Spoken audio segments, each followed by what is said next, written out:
Gaga!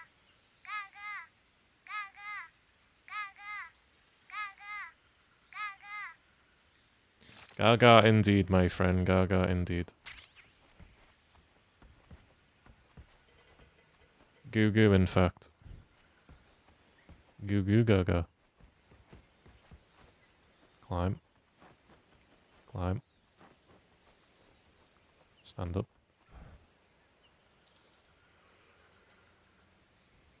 Hmm. Hmm.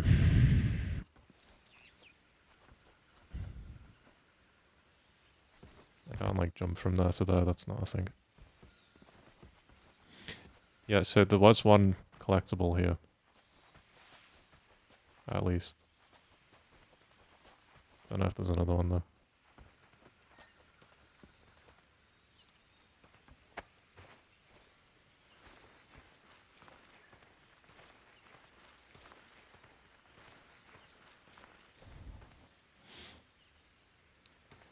Let's go, Ocelot. Let's go. Let's go, Ocelot. Let's go. Don't know where I'm gonna put him. Let's go, Ocelot. Let's go. Let's go, Ocelot. Let's go. Now he's a revolving Ocelot.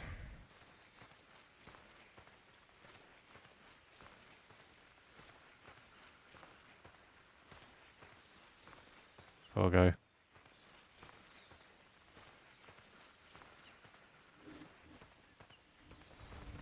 You look so silly right now. Hi, motorcycle. I hope that didn't pick up on the mic.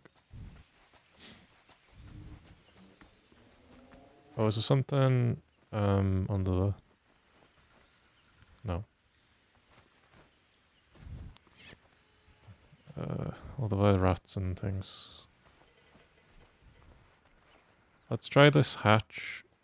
Oh, we can go back into Sokolov's room. I think there's something in Sokolov's room when you go back into it.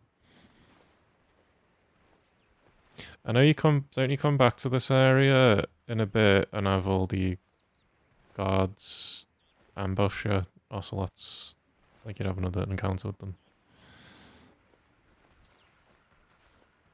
No, I'll have to go the other way. Let's get back into Ocelot's, I mean Sokolov's room. So there might be something in Sokolov's room.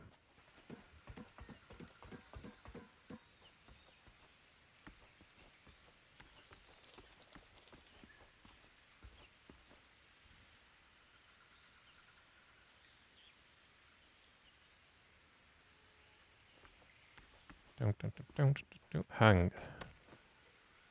Let go. I can go back inside, can't I? Hey, here I am. Yeah, I'm sure there's a fucking Caro in this room or something. It's under the bed. Well, there's the hatch. Oh, that's why you can't go through the hatch yet, because he moves the bed in the cutscene for you to be able to use the hatch, doesn't he? When the Ocelot soldier guys come in, he goes over there and he moves the bed, and then, yeah. It's something like that later. That's what I'm thinking of. Oh, I can open this. Oh, yeah, and this is where you learn you can hide in lockers and stuff. That's the first locker you can hide in. So later on you go in there. Just have a little practice now. And then the Ocelot soldier guys, walk in, patrolling this room. All the while you're hidden.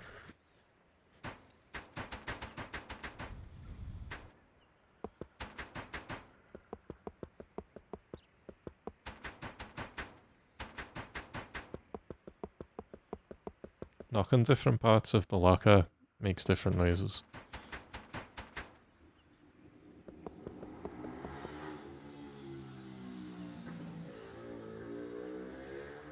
Sounds like Ocelot just escaped on a motorcycle to me. This way I can't have the window open.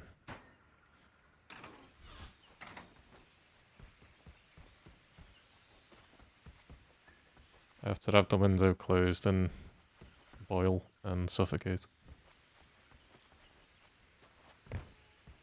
So like if I went on it now, I can't use it now. It's in the after he moves the bed in the cutscene. There's no fucking keratin anywhere. There was the yellow duck guy, but no keratin.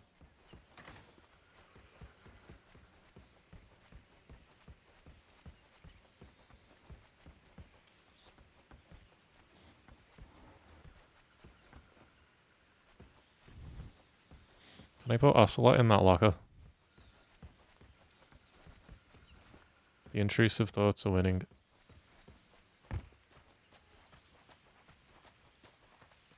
Come with me. Come with me, Ocelot. We've got a very important mission.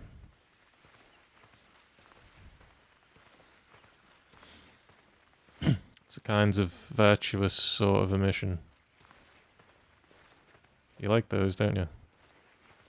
You like virtuous missions. Basically, the mission involves you going to a very secret hiding place to stay safe. So that when I come back for you later, you know where you are.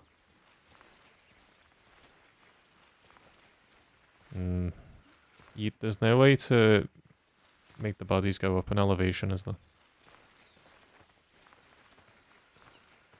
No. God damn it. God damn it, I was gonna put him in the locker. It was gonna be a whole thing. Son of a... Ah! Can't you jump through this window? Hell fucking yeah, you can! Hell yeah, bitch. You can totally jump through that window. Pro strats right there. So you can't put Ocelot in the locker, but you can jump through the window. We've discovered two things. Right, there's really no keratin here at all. Not that I'm aware of.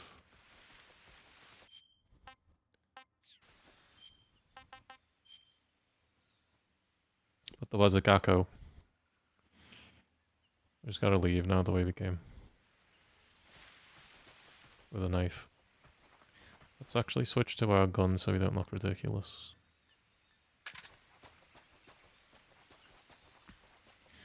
I should save right now though, shouldn't I? I'll just rely on the autosave.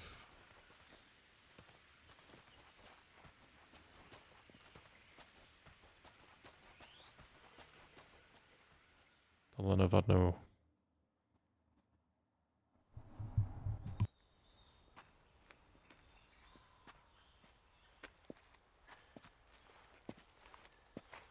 You okay? Those men were from the Ocelot unit. Spetsnaz? Yes. The best crew has to offer. They're coming for me. I'm finished. Calm down. I'll get you out of here, I promise. And we've got some of the best backup we could ask for. Look.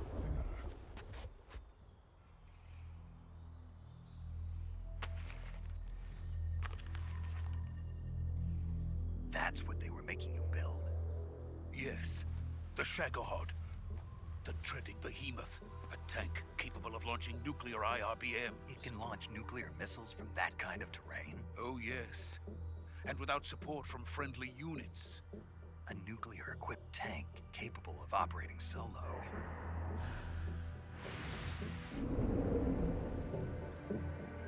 Is that thing finished?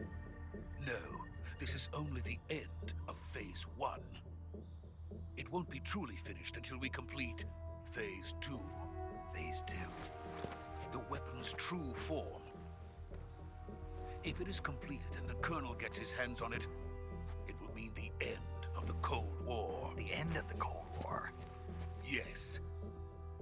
And then the Age of Fear will truly begin. A world war?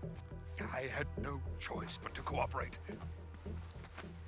I didn't want to die. I wanted to see my wife and child again in America.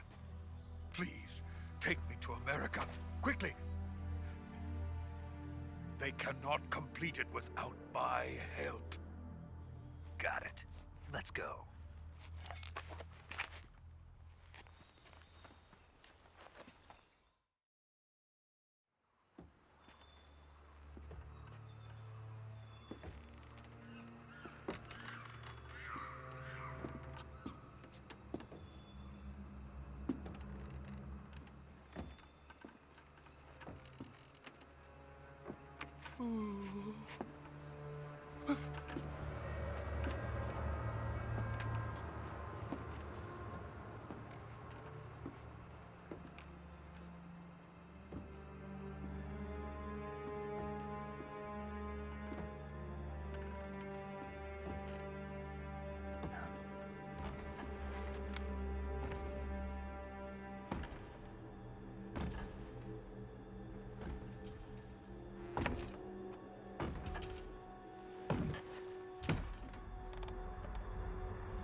Boss?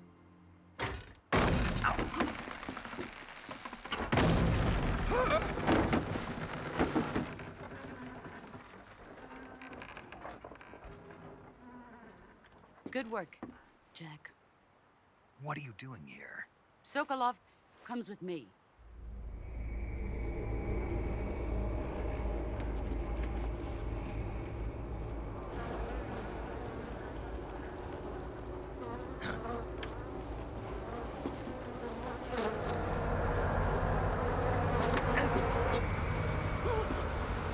Hornets?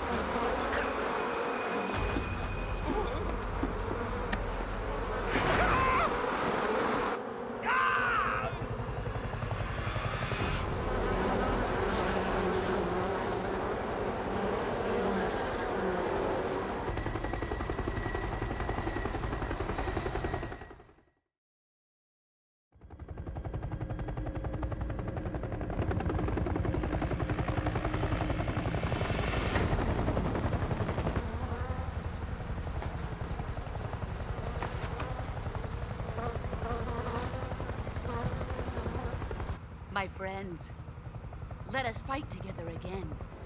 I have waited long for this day. We will fight with you once more. Welcome back, boss. Now that all 5 of us are together, it's time we go to the depths of hell itself.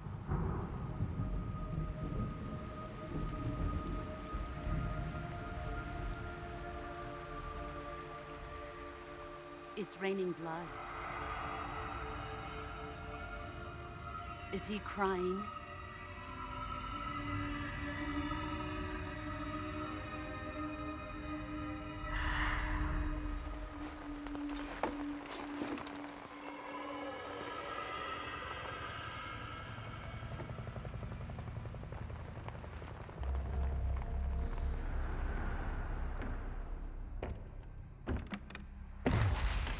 Kuwabara, Kuwabara.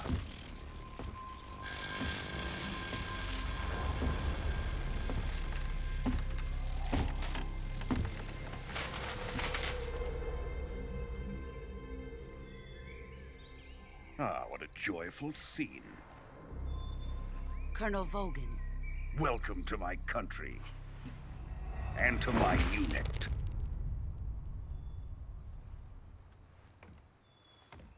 Boss, what is this? I'm defecting to the Soviet Union. Sokolov is a little gift from my new hosts. Recoilless nuclear warheads.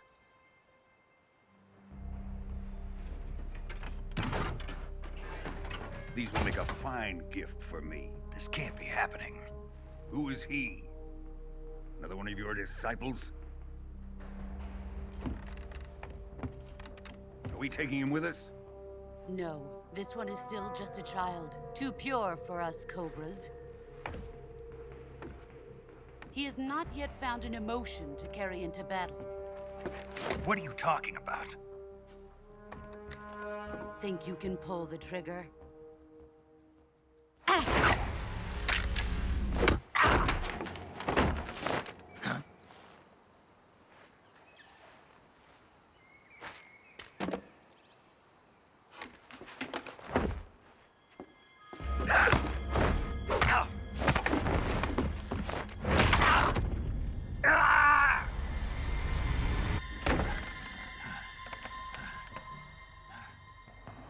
He's seen my face. We can't let him live.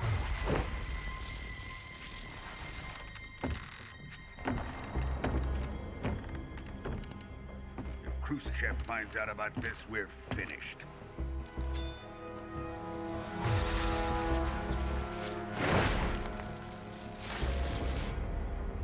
He must die. Wait.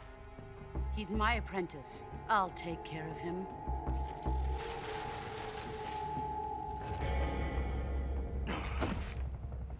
Jack, you can't come with us.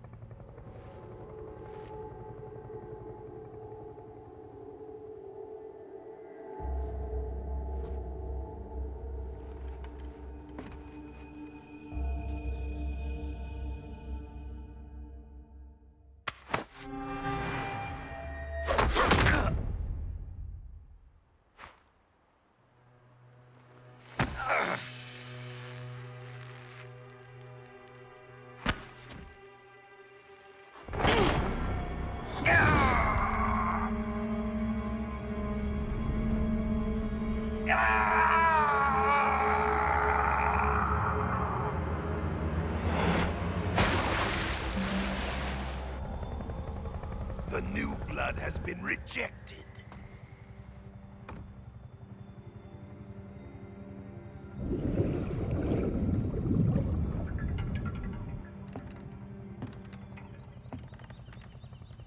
Are we done here? Now, on to Sokolov's research facility. Shagohod is ours.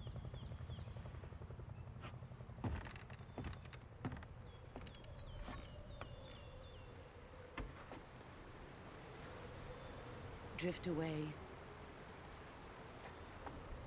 My place is with them now.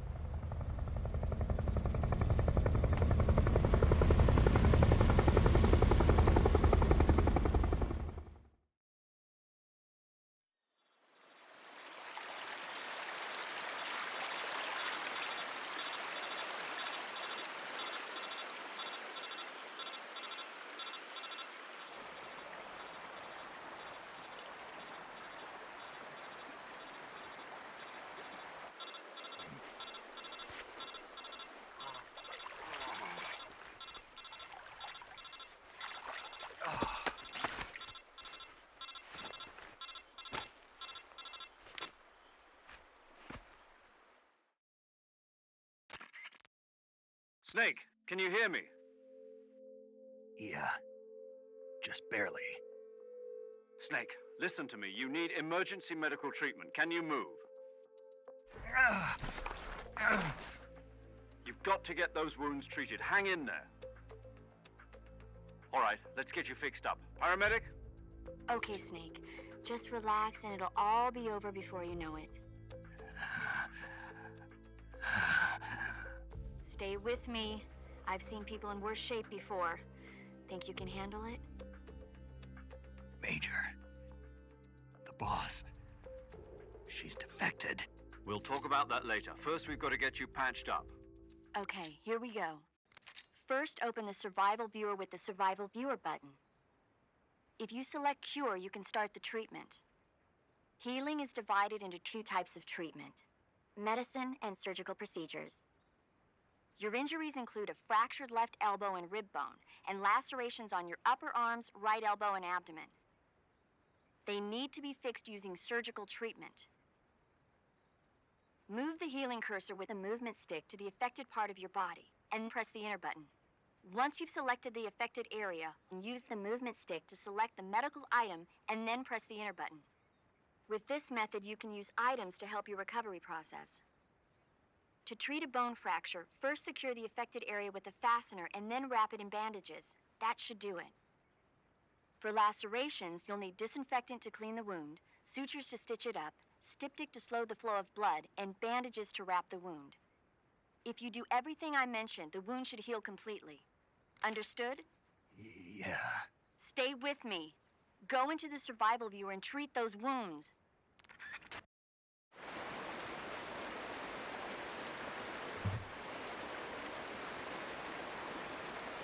I'm just gonna die here actually. Okay, fine. Select cure in the survival viewer to treat injuries and illness that Snake incurs.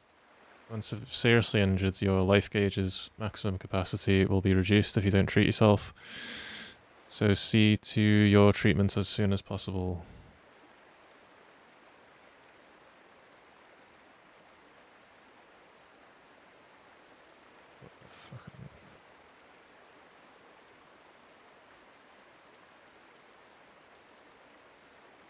I'm just gonna say that again because the internet died for no reason.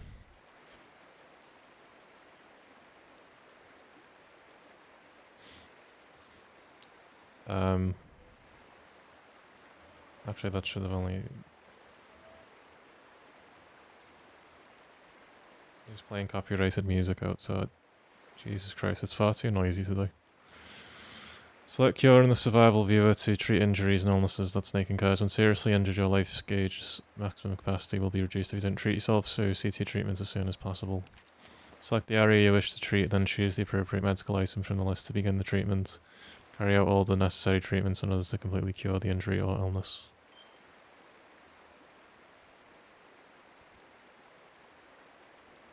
I've been cut. Wound still open, bleeding, no bandage applied, not yet disinfected. Same bro. Hashtag relatable. My bone is fractured.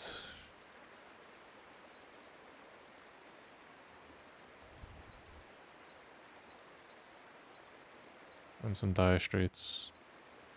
My tummy hurts.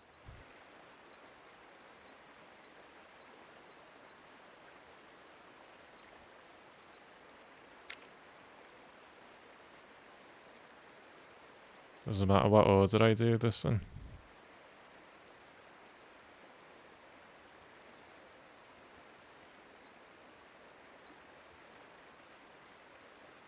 It's probably disinfect first, isn't it? And don't put the bandage on yet.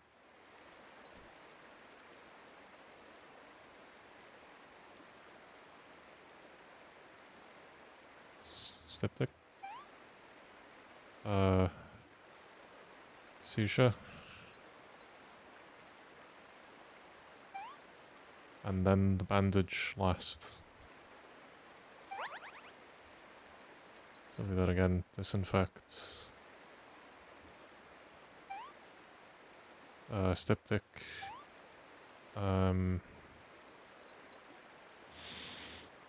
Susha, then bandage.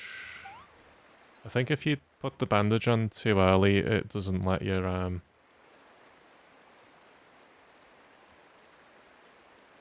you know, it doesn't let you do the other things because you can't, like, sew a wound after you've put a bandage on it. I don't know if that's a thing or not in this game. Or disinfect it. Styptic. Susha. Bandage. Bone fracture. I need a splint and a bandage. I've had this done in real life. You know, when you have a fractured bone and they put a splint on it and stuff. I've had that in real life. Sure, most people have a splint and a bandage.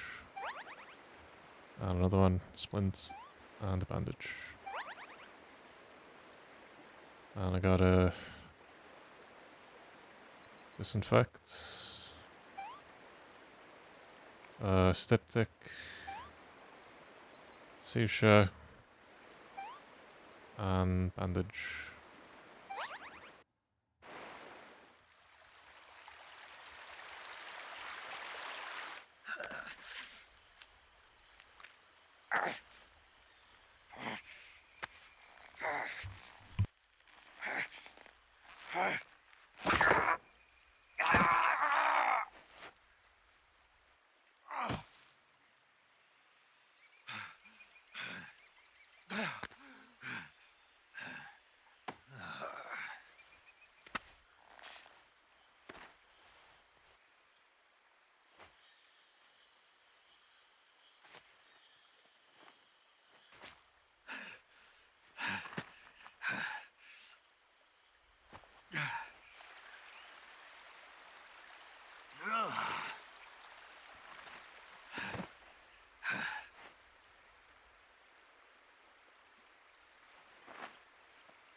job, Snake. We're coming to get you now. Just stay where you are. We'll drop a recovery balloon. Can you set it up?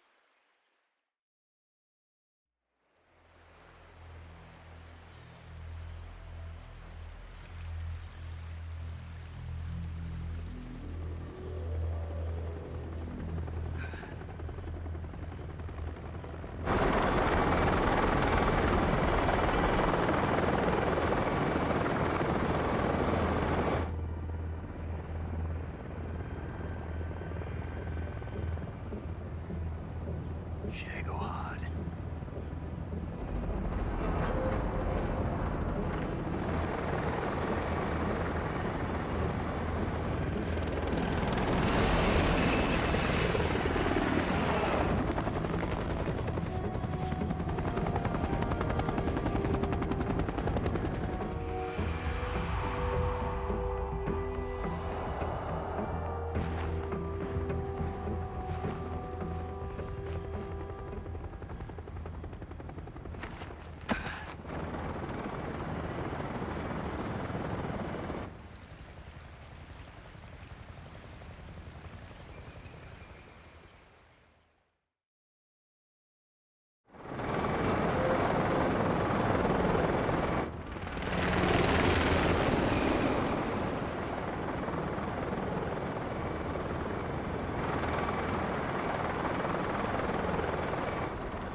Excellent.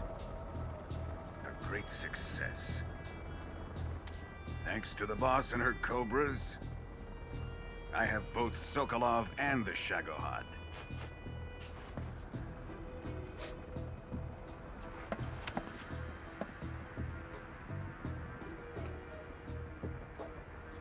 What are we going to do with the girl? Who is she? Apparently she's Sokolov's woman.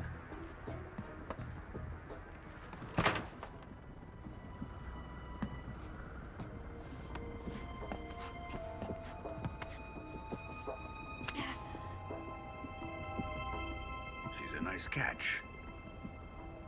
I'll take her. Not so fast, my dear.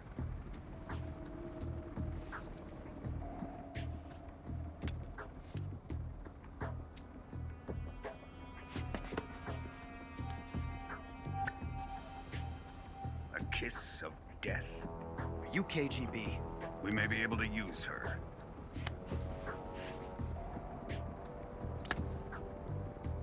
She has spunk.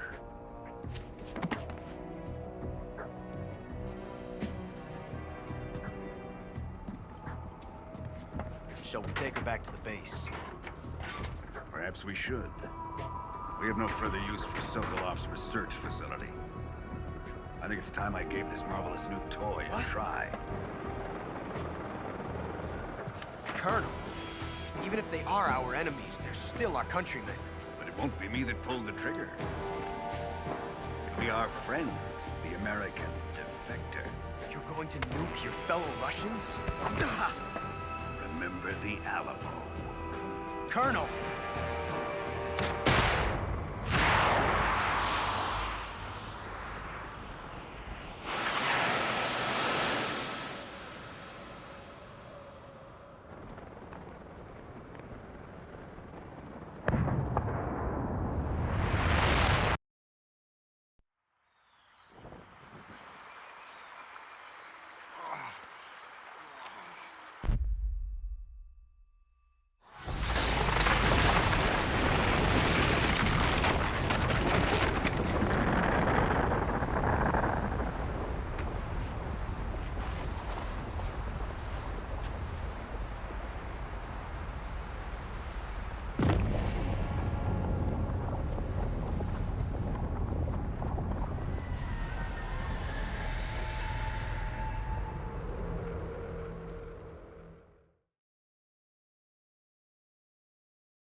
with darkness and silence through the night. What a thrill. I'm searching and I'll melt into you. What a fear in my heart, but you're so supreme. I give my life, not for honor, but for you. In my time, there'll be no one else. Crime, it's the way I fly to you. I'm still in a dream, snake eater.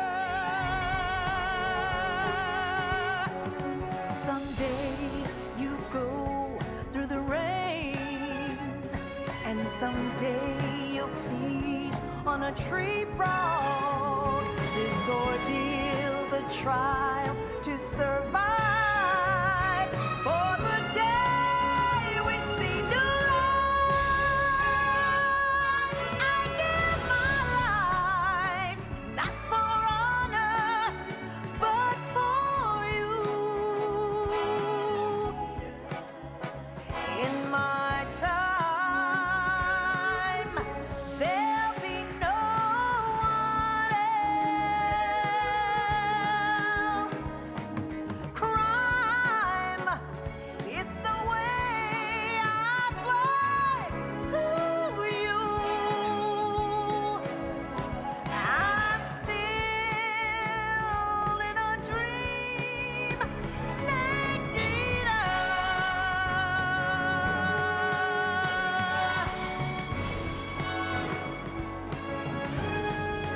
I'm still in a dream, snake eater.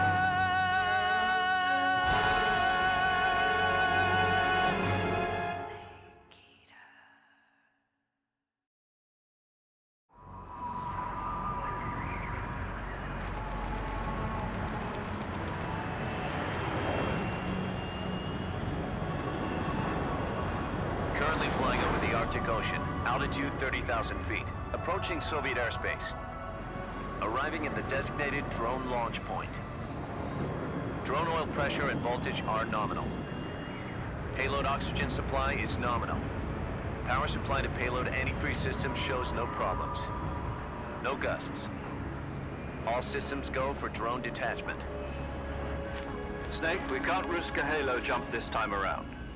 Airspace security has gotten tighter since we were last here. We can't get as close to the ground as we did during the Virtuous mission. So instead, we'll be using one of our newest weapons. Snake, you're being given an honor on par with Alan Shepard. This is our last chance. Show your patriotism. If you fail, you'll be back in a hospital bed again, waiting for the firing squad.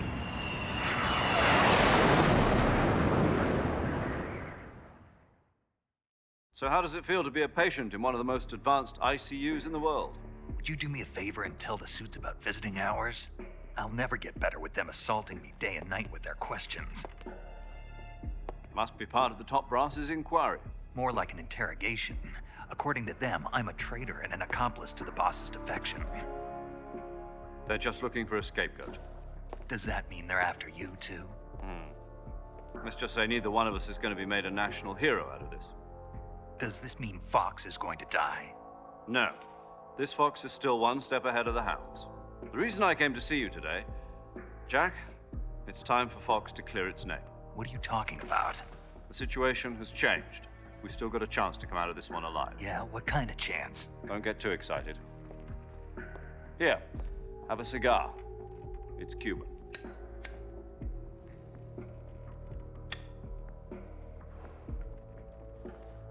This morning, I had a meeting with the CIA.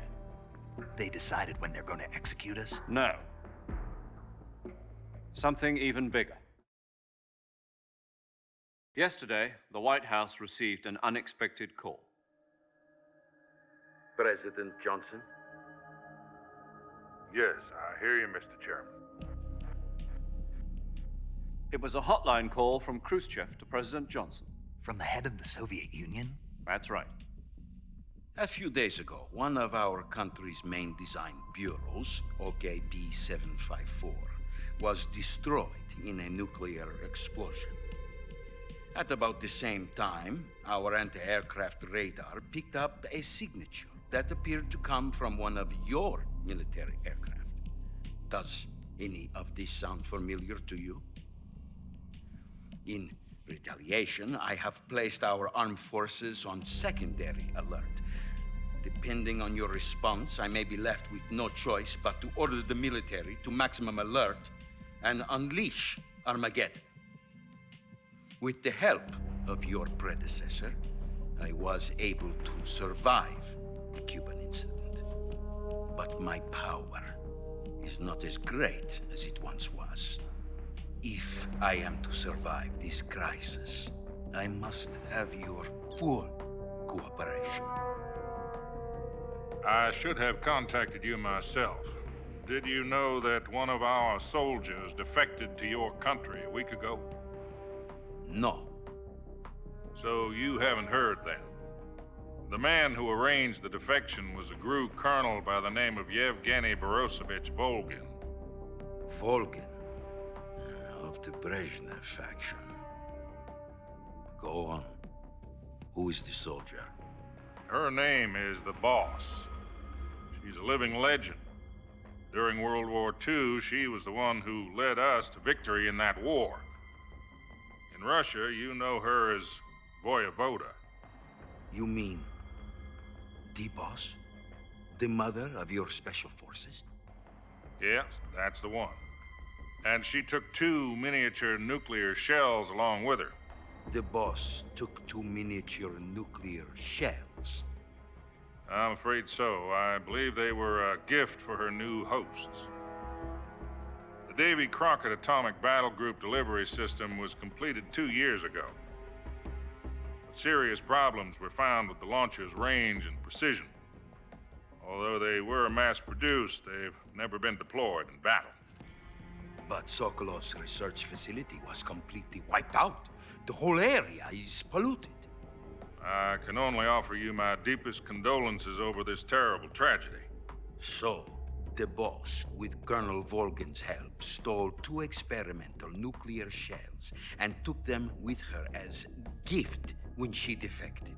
Then, shortly thereafter, Sokolov's design lab, a top-secret military research facility, was destroyed by one of these weapons. Am I right so far? Yes, that's correct. And the American government denies any involvement in the affair. Is that right as well? That's correct. We were not involved in any way. Then what was a U.S. military aircraft doing on our radar screen? It was clearly in a violation of our airspace. And yet you say it was not acting under your orders. That's correct. You expect me to believe that this was all the work of a single soldier? I don't know what else to tell you. The Army insists that this is all a ploy on your part. I've said it once, and I'll say it again. Our government had nothing to do with it. And I would like dearly to believe you. However, I'm afraid my power over the military has weakened since the Cuban incident. I will need some kind of proof that this was not the action of the American government. You have 1 week. You must catch the Boss yourselves and recover the remaining nuclear device. Then, you must find some way to prove your innocence. Prove our innocence? Yes, preferably something painful. Prove to me that this is not merely another one of your tricks. The Boss should be close to Colonel Volgin. How about a little coaction? I would not expect too much if I were you. The political situation here is unstable. And Colonel Volgin is a member of the Brezhnev faction, which seeks to topple my government. 1 week You have only 1 week, and if it is not too much to ask, do something about Volgin as well. What is that supposed to mean? Nothing. It means nothing. Call it a modest gentleman's agreement to ensure our continued relationship. What if we can't prove our innocence? Then I will be unable to restrain the military. I will be ousted, and they will seek their revenge. A nuclear attack on the United States? I leave the disposal of this situation entirely to your discretion, Mr. President.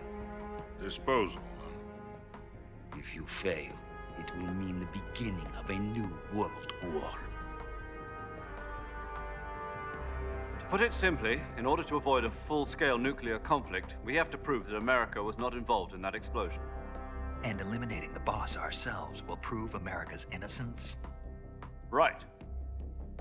The higher-ups have decided that you're the only one capable of pulling this off. You were her last apprentice. Screw this one up, and we'll both be 6 feet under. There's no choice.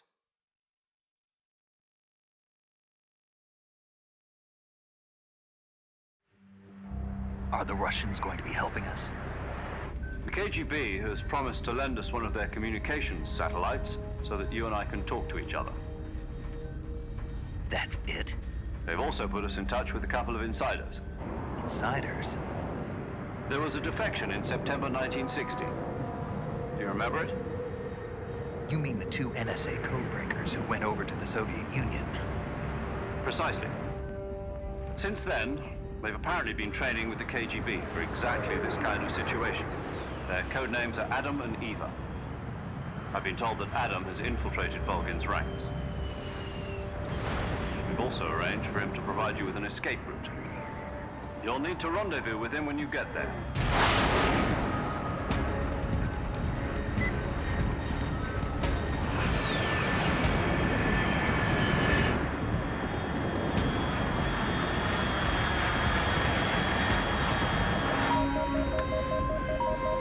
Control, unidentified aircraft detected. Altitude 30,000 feet.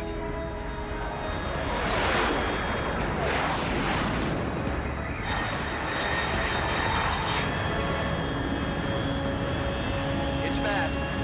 Estimated airspeed exceeding Mach 3. Bearing south. I'm about to lose it.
This is Snake. Do you read me? Loud and clear. Glad to see you landed safely. I got blown pretty far off target. Snake, let's go over your mission objectives one more time. Rescue Sokolov.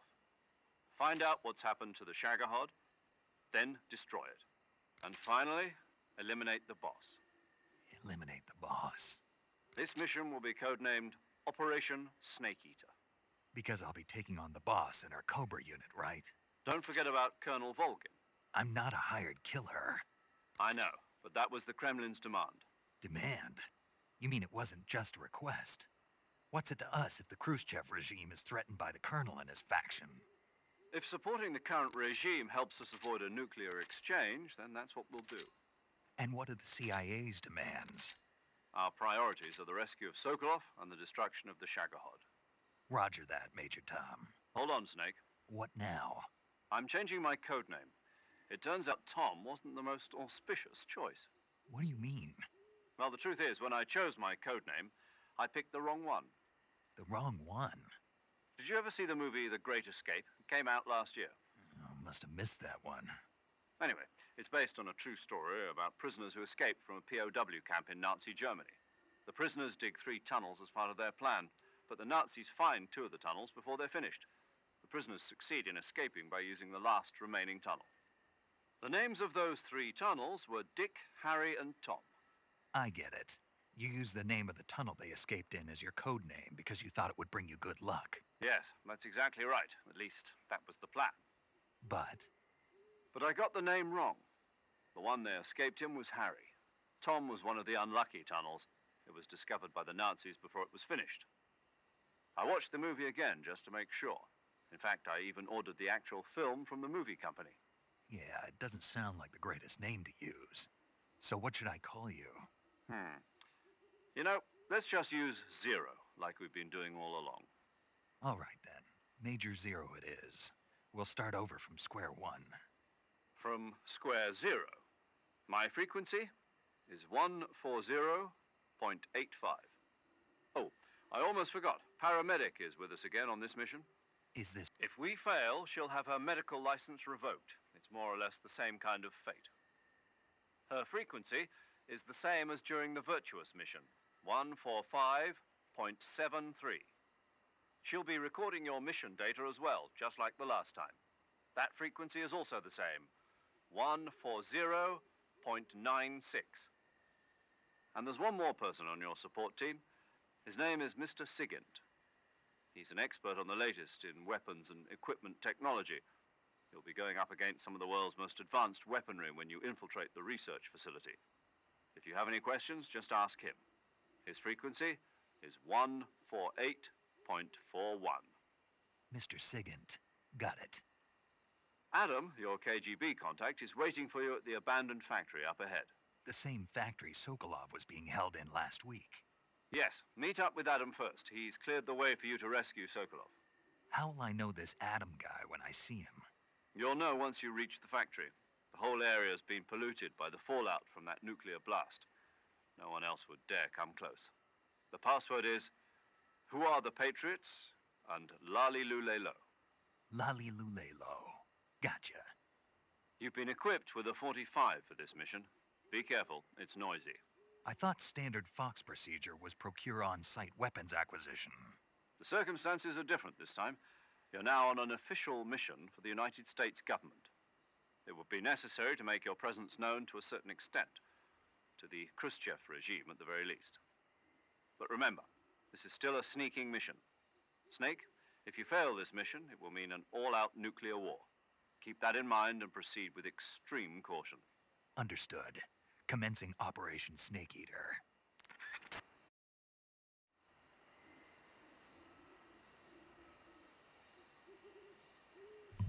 Hi, it's me again. I'm still here.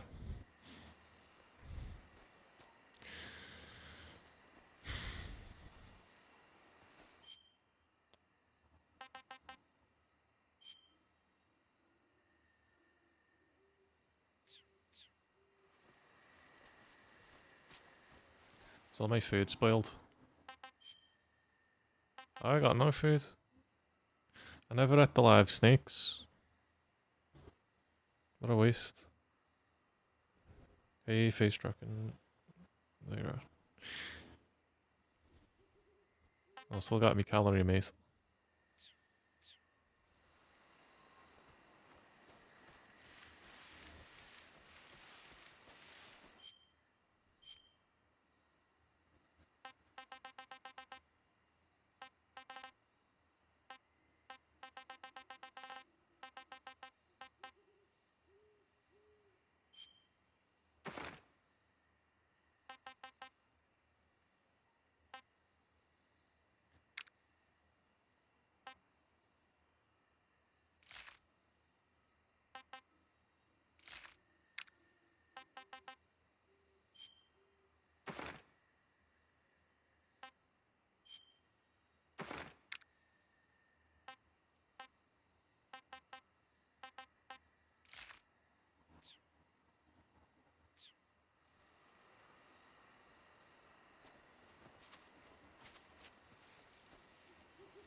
Oh my god, an actual gun.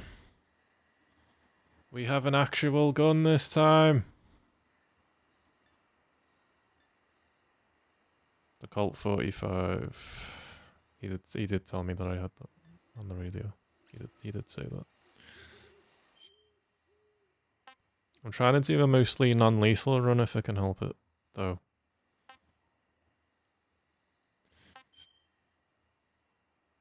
Oh, you don't get the... Oh, man.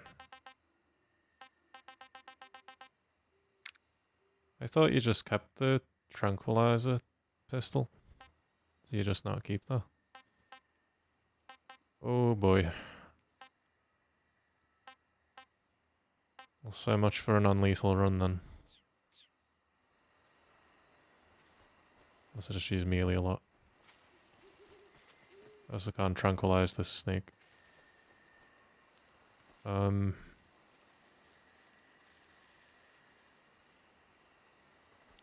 pressing R2. There we go. Have to stand up first.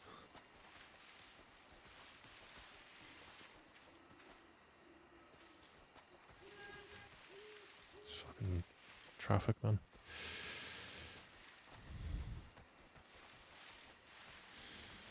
I'll have to end stream soon, but I'll get a bit further before I do that.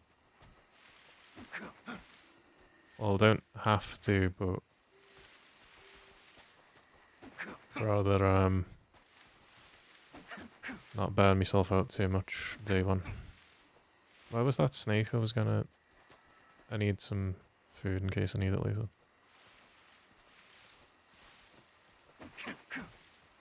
There you are.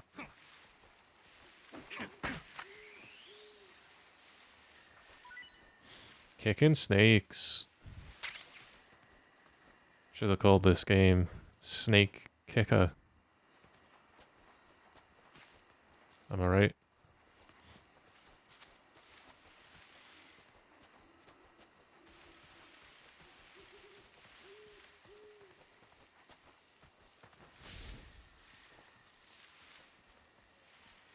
So are there guards in this pass?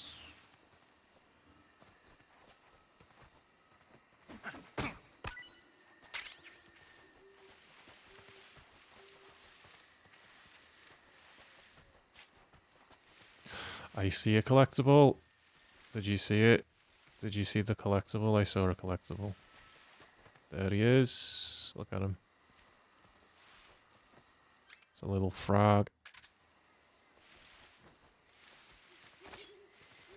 Die. I mean, duck. It's a little duck.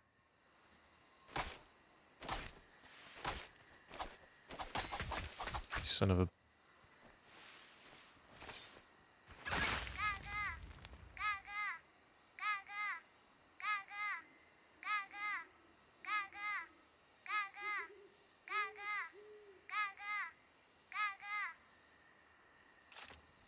I concur, good sir. I concur. Well said. Well put. Is that it? There must be a Karutan here. You didn't just have this big empty space with no Karutan.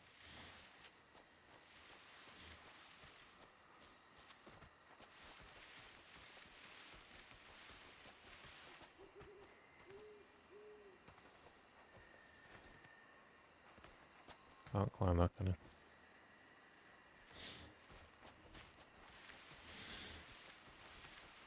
No Karutan here, is that? Ain't no... ain't no Karutan.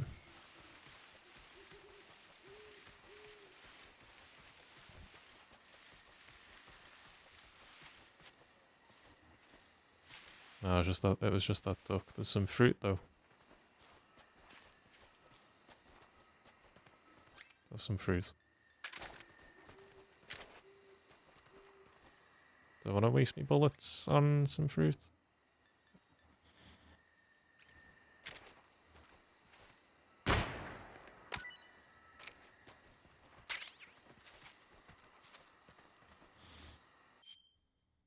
I always do that.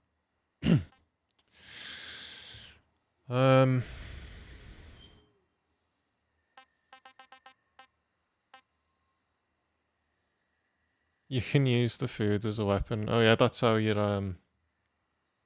throw food at people.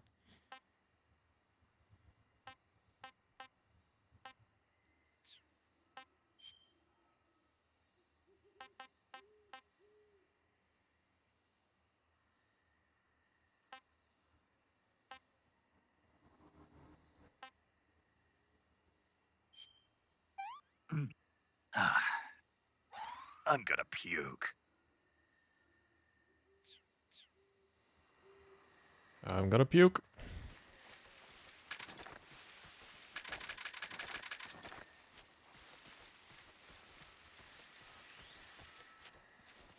Oh wait, you know what we haven't done? You know what we haven't done? I haven't even talked to Siggins or anyone.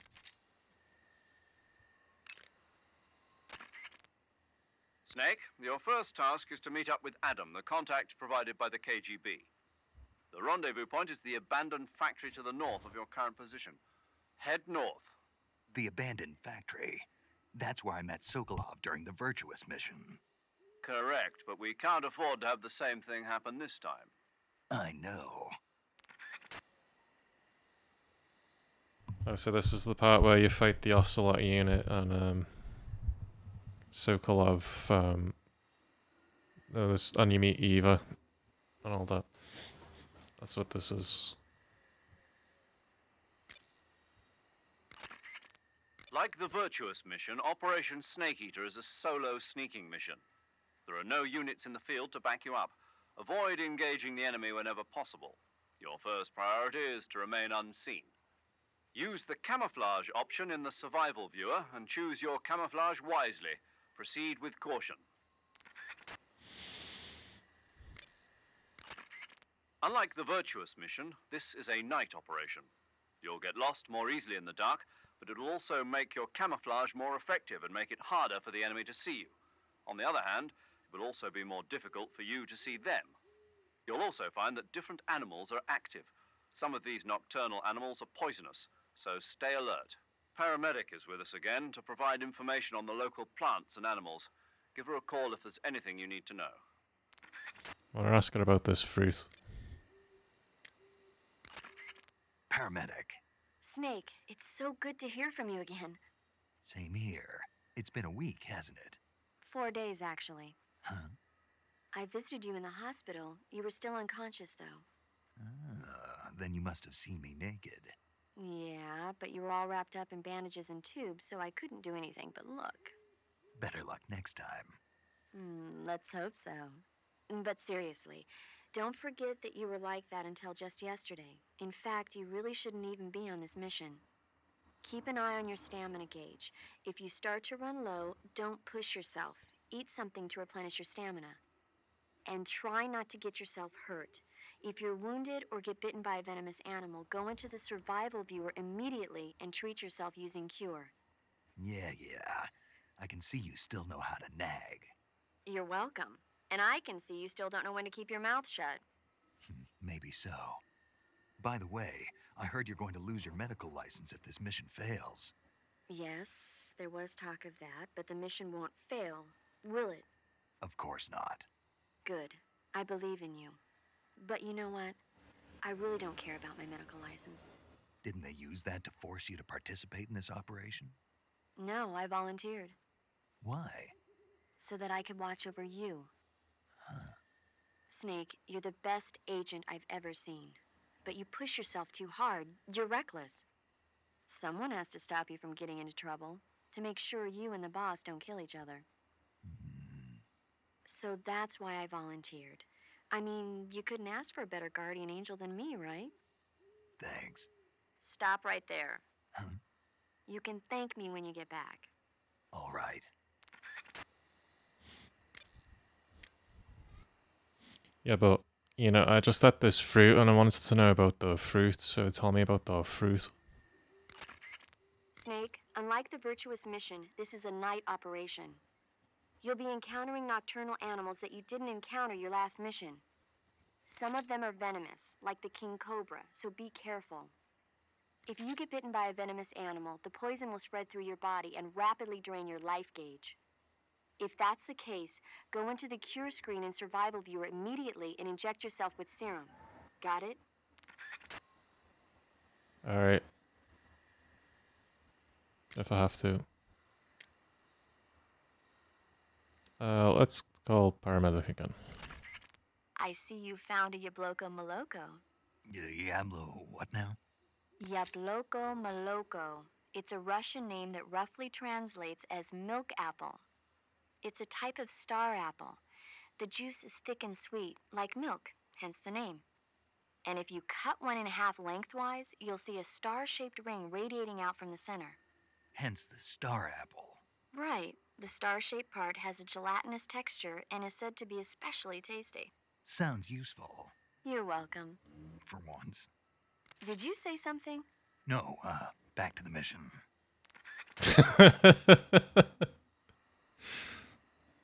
Oh god. I love this game. You can capture animals alive by using the tranquilizer gun or a mousetrap. When you capture a live animal, you can carry it on you as a weapon by going to backpack in the survival viewer. Once an animal is on your person, equip it, use the aim button to ready it, then press the attack button to throw it. Throwing a venomous animal at an enemy might be enough to knock him out. Even non-venomous animals like frogs can be used to distract the enemy's attention. And since I know you're going to ask me, yes, keeping animals alive prevents them from rotting and makes them taste better when you eat them. Remember, though, you've only got 3 cages for capturing live animals.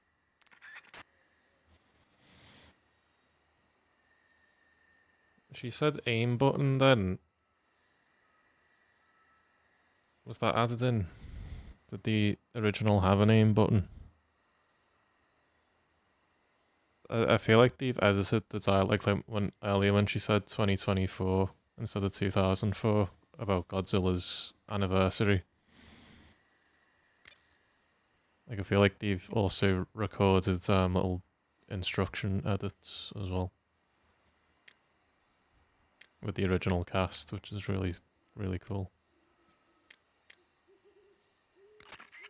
When you get hurt, your body will heal itself naturally over time. However, the speed at which your life recovers depends on how much stamina you have at the time. The more stamina you have, the faster you'll recover. So if you want your wounds to heal quickly, you should eat something and replenish your stamina first. Oh, that's how you recover your health. Without using medicine. Life med.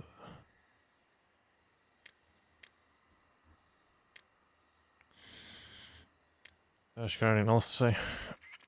When you're bitten by a venomous animal such as a snake or a spider, or hit by a poisoned arrow, the poison will start to affect your body. Your life will decrease with each passing minute, so cure the poison as soon as possible. To cure poison, go into Cure in the survival viewer and inject yourself with a dose of serum. You can get serum from enemies. Either hold them up or shake their bodies down after you defeat them. I'm pretty sure you can also get serum by capturing the rabbits that live in that area. You get what? Why? How? You just milk the rabbits for some serum? How the fuck does that work?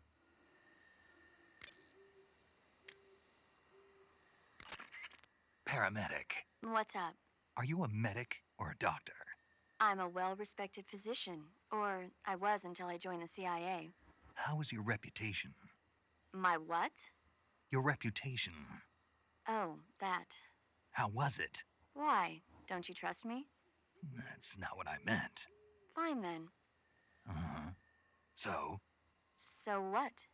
Your reputation. How was it? My, you're relentless. Hey, I'm a snake. So? My reputation was spotless. I'm highly skilled, patient, and good-looking to boot. Everybody wanted to see me. What else would you expect? No, seriously. Incidentally, her nickname back then was Quack. Major. Is that true? Is what true? About your nickname. No. Well, maybe a few people did call me that. So you were a quack? No. Well, yes and no. I mean, in a sense I was, but then again I wasn't. Snake, her skills as a doctor are beyond reproach. You have my word on that. Yes, that's exactly what I was trying to say, Snake. Then why did they call her Quack? It's because she... Never mind that. It doesn't matter. We've got a job to do and we have to stay focused. Besides, my past doesn't have anything to do with the mission and... Because she never shuts up. Yes, that's it. No, that's not it.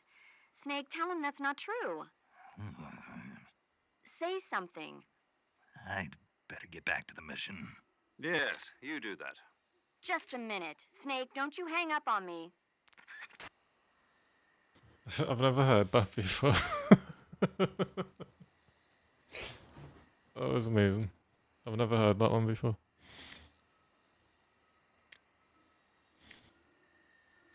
Sigint...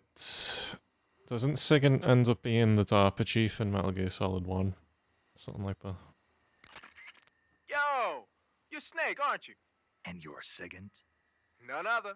I heard that you're an expert on weapons, equipment, and cutting-edge technology. Close. Huh? I am the expert on weapons, equipment, and cutting-edge technology. Ah. I'm the guy that designed your trank gun, active sonar, and motion detector. If you want to know anything about weapons or equipment you find in the field, just send me a message and ask. Later. Okay, thanks, DARPA chief. Sounds like the Cobra unit's members' names came from the specific emotions they each carry into battle. Emotions? Yeah. For unbearable torment, the pain. For true oblivion, the end. For infinite rage, the fury. For absolute terror, the fear. And for unsurpassed bliss, the joy. The joy? It's another name for the boss, because of the joy she feels in battle, I suppose. Ah. During the war, she had a partner named the Sorrow. Sorrow and joy. They say there couldn't have been a more perfect pair.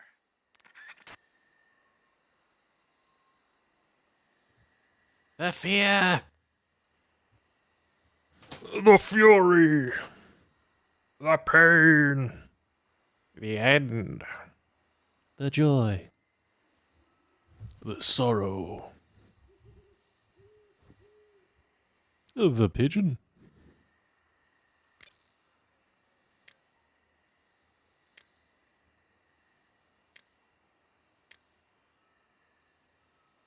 A slight discomfort. That was awkward. That was the best fucking cartoon of it. The Metal Gear Solid 3 Rejected Bosses cartoon. You need to look that up, it's really funny.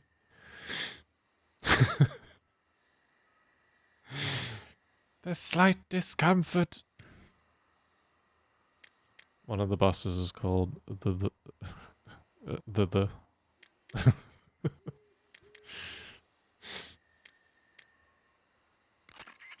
The Davy Crockett's that the boss took with her when she defected are mortars that fire nuclear warheads. They're named after Davy Crockett, the hero who died defending the Alamo in the Texan War of Independence. Remember the Alamo? That's right. The warheads are equivalent to between 10 and 20 tons of TNT. Every building within 150 yards of the hypocenter is completely obliterated.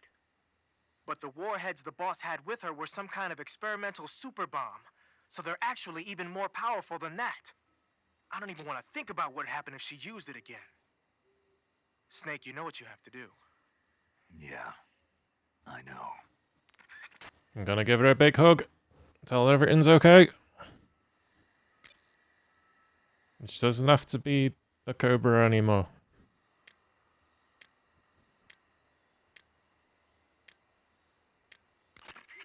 So, you're wearing woodland face paint. The woodland paint is most effective in forest environments. It'll work best if you use it when infiltrating forest areas. Oh, okay. That was a short one. Pattern clothing, face paint, tactical movements. These are the elements of camouflage that will allow you to deceive your enemy. To camouflage yourself, first check out the survival viewer. Then select camouflage and you'll see two more options, face and uniform. Choose face to apply face paint and uniform to change your field uniform. Simple, really. Make sure and choose something that'll match your surroundings. Yeah, the boss already told me that. In the same words. So yeah. I already knew that, actually. Operation Snake Eater is different from the Virtuous mission in that you won't be able to complete it in just a few hours. The time limit set by Khrushchev is 1 week.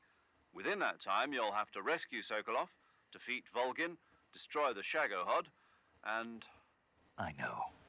Good.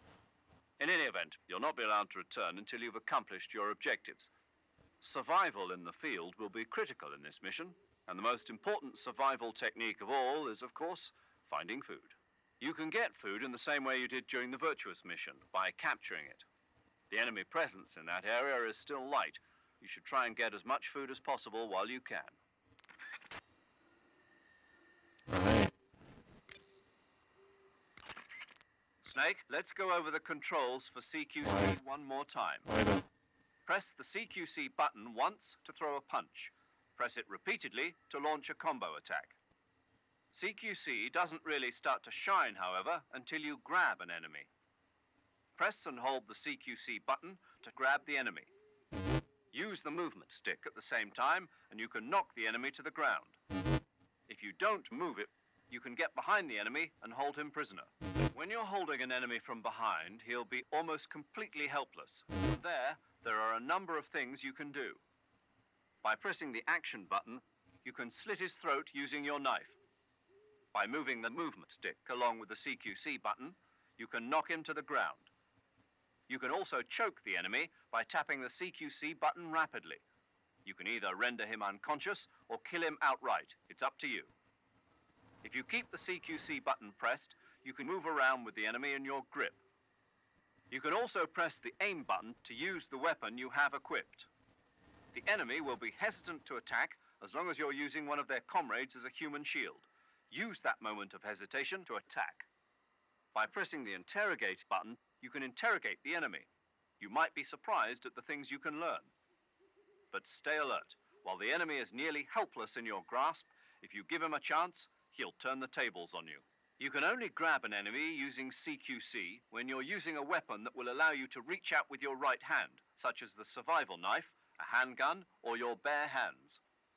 You can't grab the enemy when using weapons that take both hands to use, such as assault rifles, or that prevent you from controlling the enemy with your right hand, like hand grenades. In short, you can't use CQC when equipped with assault rifles or hand grenades.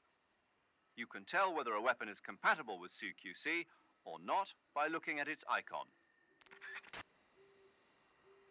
God, I regret calling Mages Zero that time, holy shit.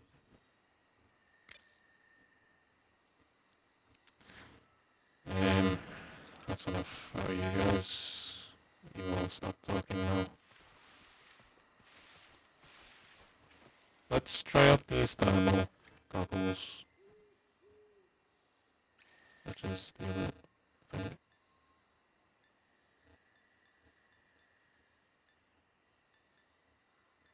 I never equipped it unequipped again. It unequipped it on me. I had it equipped and it unequipped it. I really don't need the cigar.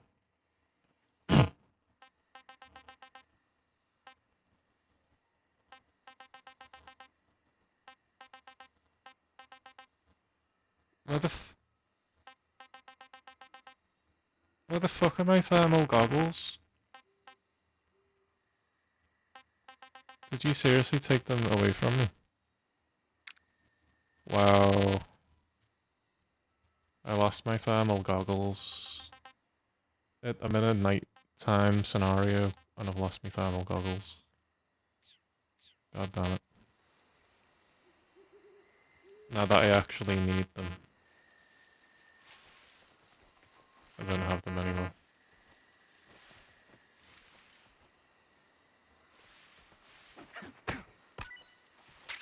That's a new type of mushroom, I think. Oh, there's the Keroutan! There he is, he's right next to the fucking duck. I knew there was a fucking Keroutan here. I didn't actually know, but I had a really strong fucking suspicion.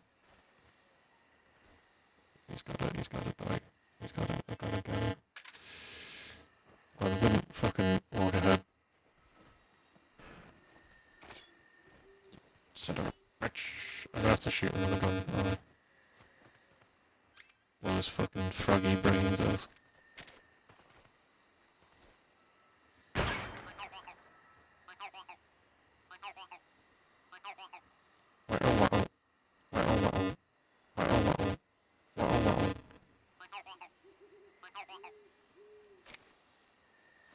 Alright.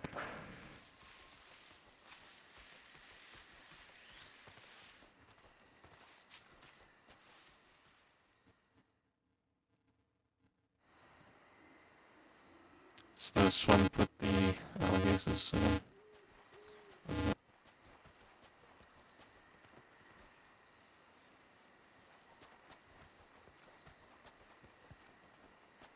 Oh, I guess we're in a different area.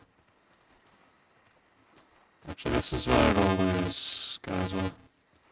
The guards.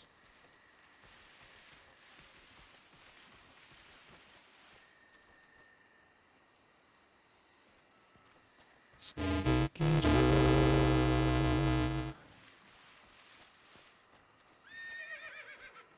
A fucking horse. Is that snake gonna fall on me? I think that snake would fall on me, wouldn't it?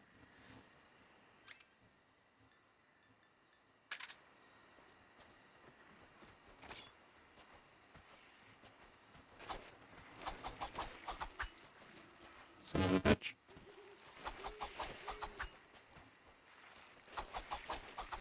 Maybe it's minding its own business, but still, I gotta eat it. I'm hungry. Hey. Murder.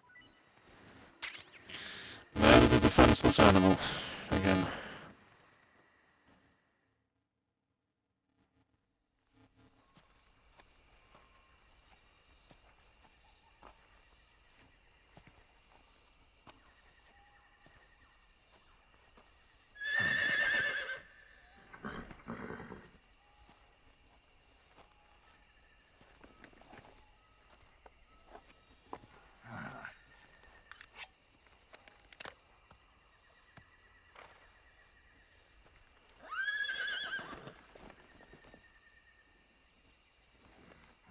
Looks like death wasn't ready for you yet.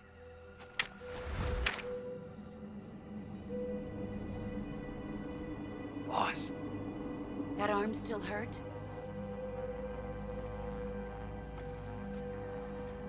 What are you doing here?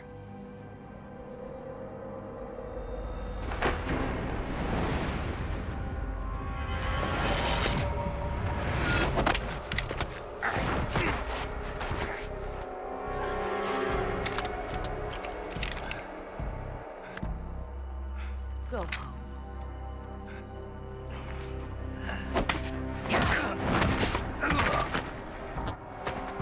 Go home. Gru and my sons are waiting up ahead. You don't have a prayer of finishing your mission. You're not even armed. Boss.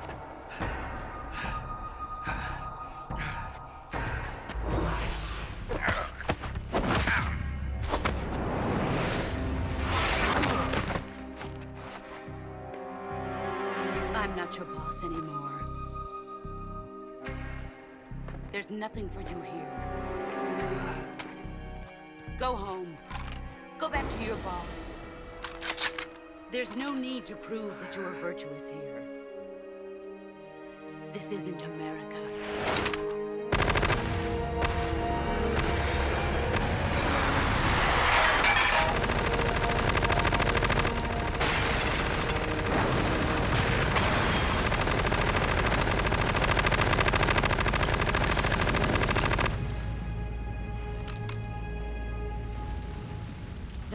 stir things up a bit.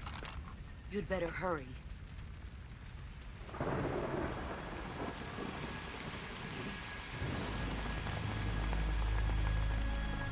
The border is 60 miles south of here.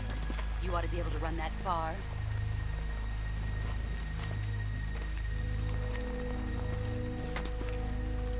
Why'd you defect? I didn't. I'm loyal to the end, to my purpose. What about you, Jack? What's it going to be? Loyalty to your country or loyalty to me? Your country or your old mentor? The mission or your beliefs? Your duty to your unit or your personal feelings?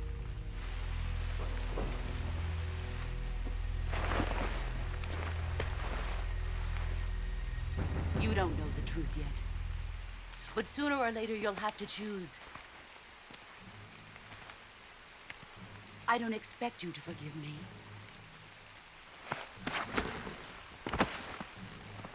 But you can't defeat me either. You know me too well.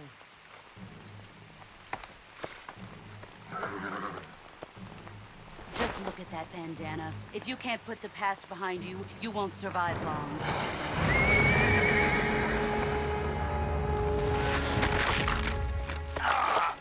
If we meet again, I'll kill you.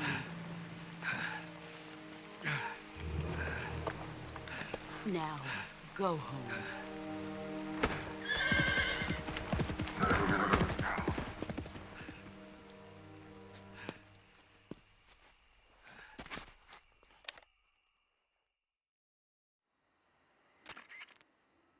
This is Snake. Major Zero. I read you, Snake. I was ambushed by the boss. You were what? The drone's been shot to hell. It's up in flames. That's not good. Enemy scouts are going to come looking for you. Yeah, I know.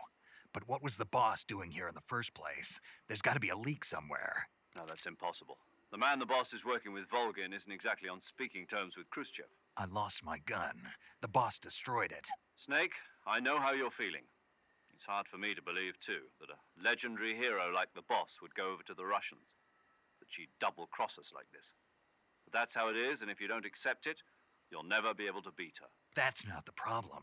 In terms of sheer technique, I'll never be able to beat her. I know that all too well. You've got to do it, Snake. She's your enemy and your objective. Enemy? We were together for 10 years, and now you tell me she's my enemy? Enough. Hurry to the factory where Adam is waiting. Scouts have probably already been sent out to investigate the explosion. You've lost your weapon, right? That means you've got no chance of winning in a battle situation. Whatever you do, don't let them see you.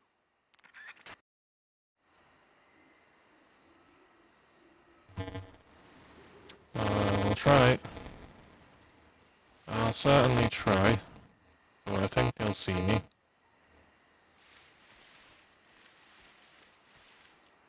Oh, told you. What the hell is this? HQ? This is HQ. Patrol here. We have evidence of an enemy intruder. Commence alert formation. Uh-oh. Acknowledged. Sending reinforcements. Use extra caution.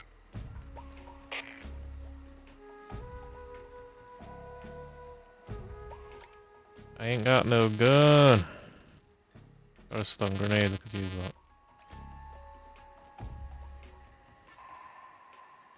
Are these guys gonna be in a permanent caution state? Is that what this is? It's possible, isn't it?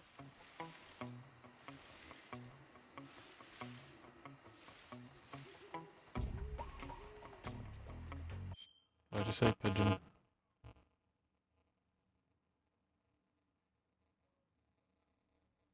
Check my mic. My fucking mic. Okay, whatever.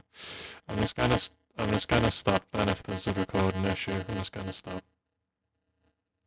I'm just gonna restart this tomorrow. Just restart the game because I've gone through it really slowly. Really shouldn't be a fucking issue with this. If there is an issue with the microphones, I don't know where the fuck that would be.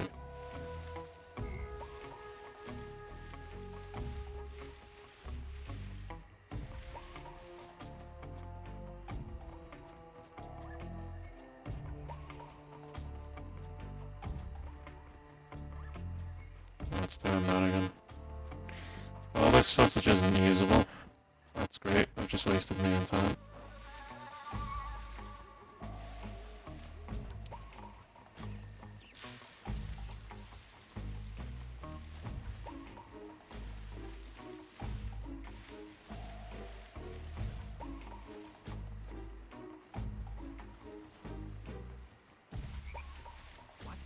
Jesus. Did you see something? Guess I'm seeing things. I see.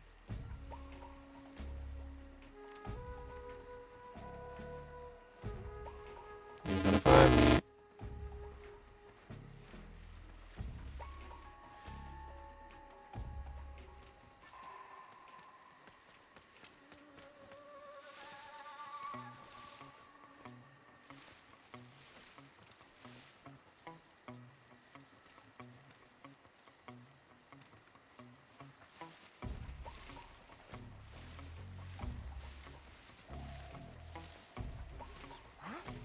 Who's that? Huh? Ah!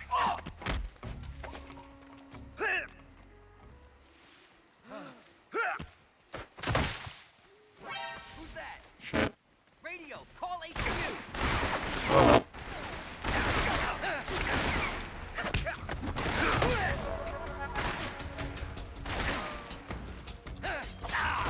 Oh, God. I got knives.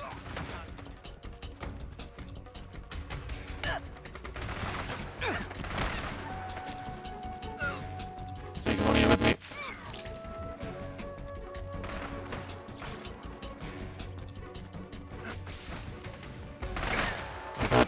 Oh God. No!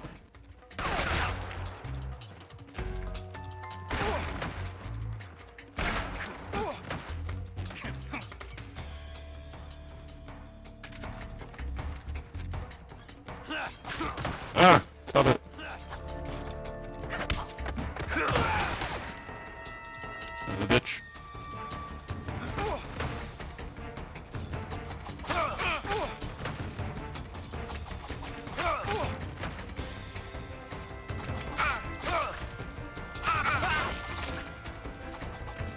Motherfucker.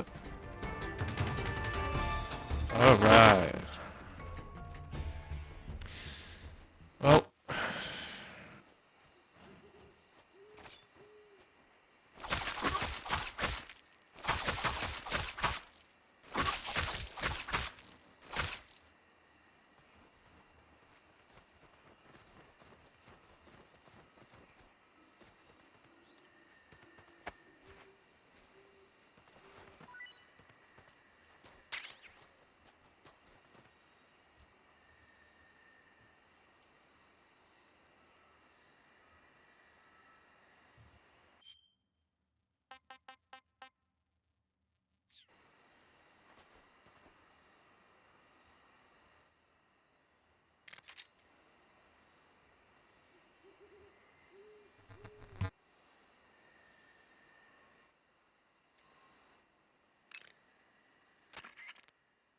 You want to save?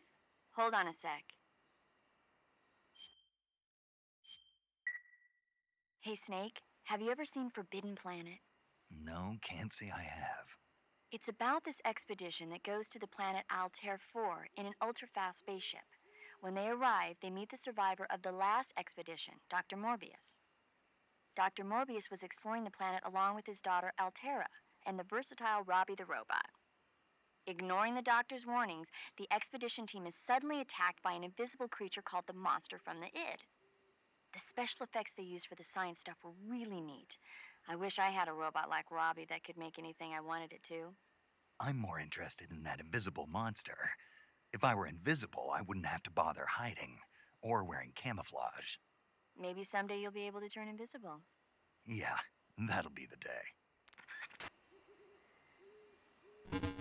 Just like Metal Gear Solid 4. Metal Gear Solid 1. It's a Metal Gear Solid 1 reference.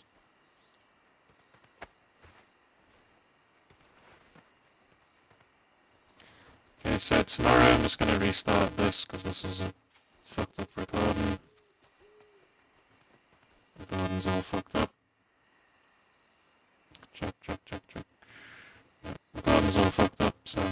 this again tomorrow. Restart from the beginning. What I've had a practice run today. I'll go through faster tomorrow.